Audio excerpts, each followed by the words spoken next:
సిద్దిపేట జిల్లా గజ్వేల్ పట్టణంలోని ఓ private function హాల్లో యుఎస్ఎఫ్ఐ విద్యార్థి ఫెడరేషన్ సిద్దిపేట జిల్లా మహాసభలను ఘనంగా నిర్వహించారు.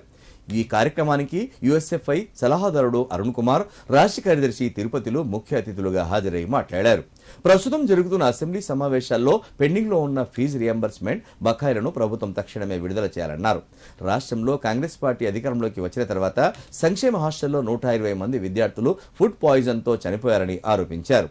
తక్షణమే రాష్ట్ర ప్రభుత్వం విద్యాశాఖ మంత్రిని నియమించి విద్యారంగ సమస్యలను పరిష్కరించాలని డిమాండ్ చేశారు.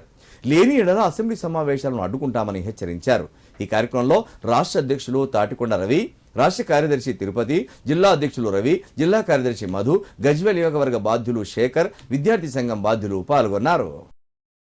పెండింగ్ లో ఉన్న స్కాలర్షిప్ రియంబర్స్మెంట్ ఏదైతే ఉందో దాదాపు 8,000 కోట్ల పైగా ఉన్నటువంటి స్కాలర్షిప్ రియంబర్స్మెంట్ ను తక్షణమే ఈ రాష్ట్ర ప్రభుత్వం విడుదలని చెప్పేసి ఈ మహాసభ సందర్భంగా డిమాండ్ చేస్తున్నాం.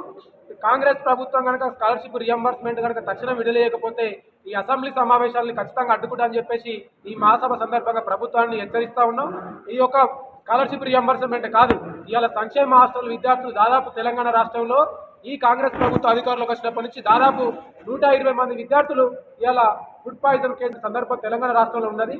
అదేవిధంగా అద్దె చెల్లించకుండా అనేక మంది అద్దె యాజమాన్యాలు ఇవాళ విద్యార్థులను బిల్డింగ్ నుంచి బయటికి వెళ్ళబడే సందర్భం కూడా మన రాష్ట్రంలో ఏర్పడతా ఉన్నది. దీన్ని కూడా మేము వ్యతిరేకిస్తున్నాం. ఖచ్చితంగా కాంగ్రెస్ ప్రభుత్వం విద్యారంగం మీద సిద్ధజీతోటి పనిచేయాలని చెప్పేసి కూడా మేము డిమాండ్ చేస్తున్నాం. చాలా గొప్పగా చెప్తా ఉంది. ఆ గొప్పలు చెప్పడమే ఉంది తప్ప పూర్తిగా విద్యను నిర్వీర్యం చేసేటువంటి అంశం ఇవాళ తీసుకొస్తాం. అశాస్త్రీయమైన కోర్సులను ప్రవేశపెడుతూ ఒకవైపు దేశవ్యాప్తంగా ప్రైవేట్ యూనివర్సిటీలను తీసుకొచ్చేటువంటి ప్రణాళిక సిద్ధం చేస్తాం. ఉన్న గవర్నమెంట్ కళాశాలని పేద విద్యార్థులకు అందకుండా మొత్తం వ్యాపారం చేసేటువంటి వ్యాపార దృక్పథంతో కేంద్ర ప్రభుత్వం ప్రవర్తిస్తాం. ఈ కార్యక్రమానికి వ్యతిరేకంగా యుఎస్ఎఫ్ఐ దేశవ్యాప్తంగా ఉద్యమాన్ని చేపట్టింది, కొనసాగిస్తుంది ఆ ఉద్యమాన్ని. అట్లానే అనేక ఎంట్రన్స్ ఎగ్జామ్స్ని కండక్ట్ చేస్తున్నటువంటి సందర్భం లోపల పేపర్ లీకేజీలు ప్రభుత్వమే చేసి ఆ ప్రభుత్వమే అనేక రకాలుగా లోపభూయిష్టమైనటువంటి పద్ధతులు అవలంబిస్తూ పేద విద్యార్థులను దూరం చేసేటువంటి ఆలోచన చేస్తాం.